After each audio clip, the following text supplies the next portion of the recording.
Reproductive health next जो हमारा topic है that is reproductive health. Reproductive health क्या होती है बच्चों? देखो बच्चों, अभी हमने एसेक्सुअल रिप्रोडक्शन भी पढ़ लिया है, सेक्सुअल रिप्रोडक्शन भी हम पढ़ चुके हैं। अब रिप्रोडक्टिव हेल्थ जो है उसके बारे में हमको समझना जरूरी है। होता क्या है रिप्रोडक्टिव हेल्थ? देखो, ड्यूरिंग सेक्सुअल इंटरकोर्स ऑफ और कॉइटस, देखो सेक्सुअल इंटरकोर्स को हम कॉइटस ही बोलते हैं। डिजीजेस कैन बी ट्रांसमिटेड, बीमारियां जो हैं, डिजीजेस जो हैं वो ट्रांसमिट हो सकती हैं from one partner to another partner, from person to person, and female can be conceived a child without wanting the baby। और क्या हो सकता है कि जैसा कि अभी हमने पढ़ा था कि कई बार अनसेफ सेक्सुअल इंटरकोर्स जब होता है तो ओवम भी प्रेजेंट है और स्पर्म भी वहां पे पहुंच गया है, तो फर्टिलाइजेशन हो सकता है और फीमेल ना चाहते हुए भी कंसीव कर सकती है। तो उस कंडीशन को अवॉइड करने के लिए कि चाइल्ड अभी नहीं चाहिए, बेबी अभी नहीं चाहिए, उस कंडीशन को अवॉइड करने के लिए रिप्रोडक्टिव हेल्थ के बारे में पता होना जरूरी है। कौन कौन से इंस्ट्रूमेंट्स हैं जिनको हम यूज कर सकते हैं और प्रिवेंट कर सकते हैं अनवांटेड चाइल्ड को। तो डिजीजेस से बचने के लिए और अनवांटेड प्रेगनेंसी से बचने के लिए जो आगे हम पढ़ने जा रहे हैं, इन टूल्स का पता होना बहुत जरूरी है। वो टूल्स क्या क्या है देखो, देख लेते हैं बच्चों। सबसे पहला जो टूल है दैट इज फिजिकल या फिर मैकेनिकल बैरियर। पेन का कलर चेंज करते हैं, ठीक है। क्या है? फिजिकल या मैकेनिकल बैरियर। क्या होता है ये बच्चों? इसका मेन मकसद क्या होता है? To prevent union of sperm and egg, sperm और एग को मिलने से रोकना। जब स्पर्म और एग यानी कि गैमीट्स ही नहीं मिलेंगे तो क्या रिप्रोडक्शन हो पाएगा? नहीं हो पाएगा। Protection from sexually transmitted diseases, और इन बैरियर को यूज करने से प्रोटेक्शन मिलती है। किस चीज से? सेक्सुअल ट्रांसमिटेड डिजीजेस जो होती हैं उनसे, यानी कि एसटीडीज से, such as bacterial infections, gonorrhoea, syphilis, viral infections जैसे कि एचआईवी, एड्स, वाट्स। तो ये जो है, इन बीमारियों से बचने के लिए फिजिकल और मैकेनिकल बैरियर को यूज किया जाता है। और वो फिजिकल और मैकेनिकल बैरियर जो बहुत ही कॉमन है दैट इज कॉन्डोम्स। कॉन्डोम्स को यूज करके अनवांटेड प्रेगनेंसी से भी बचा जा सकता है और डिजीजेस से भी बचा जा सकता है।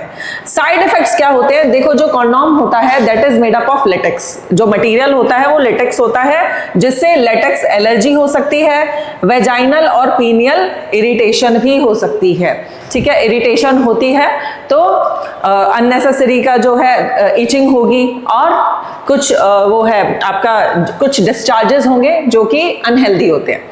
तो ये क्या है? फिजिकल और मैकेनिकल बैरियर होते हैं। Second is hormonal barrier. Hormonal barrier क्या होते हैं?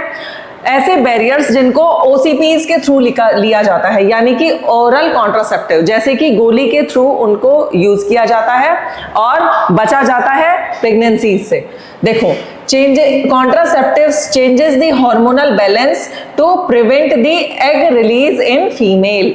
उससे क्या होगा कि एग का जो रिलीज हो रहा है, ओव्यूलेशन जो हो रहा है, उसको प्रिवेंट किया जाता है, ठीक है, फीमेल के अंदर। कैसे ली जाती है? टेकन ओरली, गोली की तरह ली जाती है। साइड इफेक्ट्स क्या हैं? देखो, साइड इफेक्ट्स होते हैं इन सब चीजों के, हेडेक होता है, इररेगुलर पीरियड्स होते हैं, डिजीनेस होते हैं। देखो बच्चों, फीमेल की जो बॉडी है, वैसे तो सब जितने भी ह्यूमन बींग्स हैं सबकी जो बॉडी है वो हार्मोन्स के ऊपर ही वर्क करती है। हार्मोन्स का बहुत बड़ा मेजर रोल होता है, ठीक है।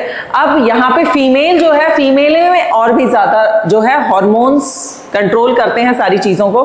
अगर हम हार्मोन्स को छेड़ देंगे, क्योंकि हार्मोन्स क्या कर रहे हैं? सप्रेस कर रहे हैं एग रिलीज को, ठीक है, डिले कर रहे हैं, सप्रेस कर रहे हैं। तो जब हार्मोन्स आप छेड़ोगे, किसी भी चीज के नेचुरल चीज के साथ छेड़छाड़ करोगे तो उसके साइड इफेक्ट्स तो देखने को मिलेंगे। तो साइड इफेक्ट्स क्या देखने को मिल रहे हैं? इरेगुलर पीरियड्स हो रही हैं, डिजीनेस हो रही है, हेडेक हो रहा है, ये सब कॉमन सिम्टम्स जो हैं फीमेल के अंदर देखने को मिलते हैं।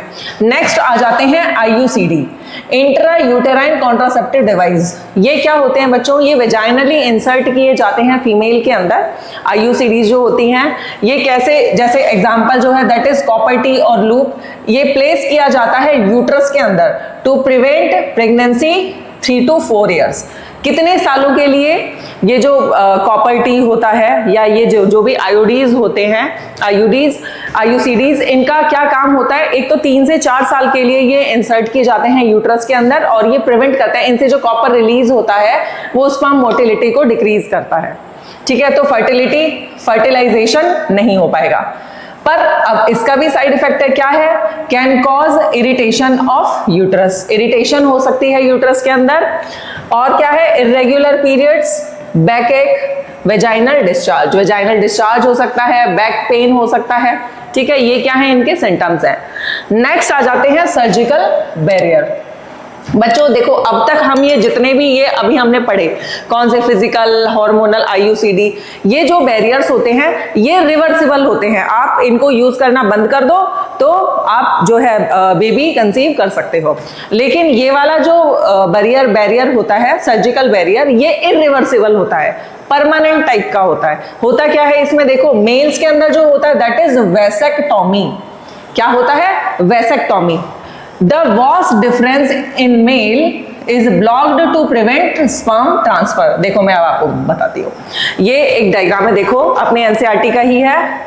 यहाँ पे जो वैसेक्टॉमी है, देखो हमने पढ़ा था जो मेल रिप्रोडक्टिव सिस्टम था उसके अंदर कि वैसेक्टॉमी के अंदर क्या हो रहा था? वॉस डिफरेंस थी जो क्या कर रही थी? स्पर्म्स को लेके जा रही थी। कहाँ से? टेस्टिस से लेके जा रही थी, लूप ओवर कर रही थी यूरिनरी ब्लैडर को और यूरेथ्रा में जाकर मिल रही थी विद सेमाइनल वेसिकल। ठीक है, तो यहाँ पे ये जो आप देख रहे हो, दिस इज वॉस डिफरेंस। तो ये जो वॉस डिफरेंस है बच्चों, इसको क्या कर दिया? यहाँ से कट करके, ठीक है, इसको कट करके और टाई कर दिया, बांध दिया। ठीक है, अब जब इसको कोई ट्यूब है उसको कट करके बांध दिया तो यहां से जो स्पर्म्स जा रहे थे क्या वो आगे मूव कर पाएंगे? नहीं कर पाएंगे। क्यों? क्योंकि उनका रास्ता ही ब्लॉक कर दिया।